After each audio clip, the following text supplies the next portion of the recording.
எல்லாம் வல்ல இறைவனுடைய திருவடிகளை என்னுடைய மனமொழிமைகளால் போற்றி பணிகின்றேன். ஆஸ்திரேலிய கம்பன் கழகத்தின் மெல்பர்ன் வளாகத்தினர் மகாகவி பாரதிக்கு விழா எடுக்கின்ற செய்தி எல்லையற்ற மகிழ்ச்சி தருகிறது. கம்பனை நமக்கு இந்த நூற்றாண்டில் மிக தெளிவாகவும் உறுதியாகவும் அறிமுகம் செய்து வைத்தவன் பாரதிதான் என்றால் அதிலே ஐயமில்லை.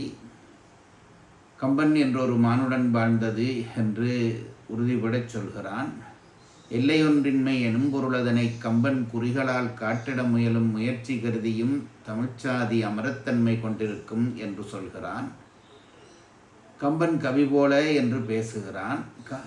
இப்படி கம்பனை அவன் கல்வி சிறந்த தமிழ்நாடு புகழ் கம்பன் பிறந்த தமிழ்நாடு என்று பேசுகிறான்.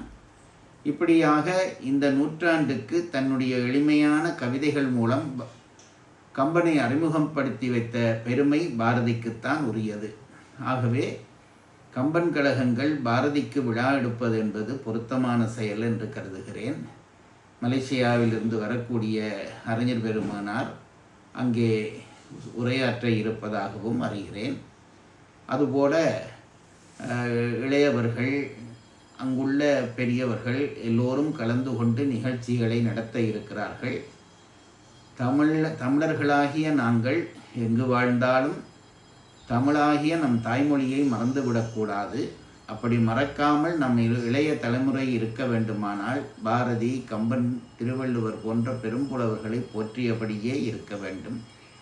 அந்த முயற்சியிலே ஈடுபடுகிற மெல்பர்ன் வளாகத்தினருக்கு என்னுடைய வாழ்த்துக்கள். இந்த விழா சிறப்புற வேண்டும் என்று வாழ்த்தி விடைபெறுகிறேன். நன்றி.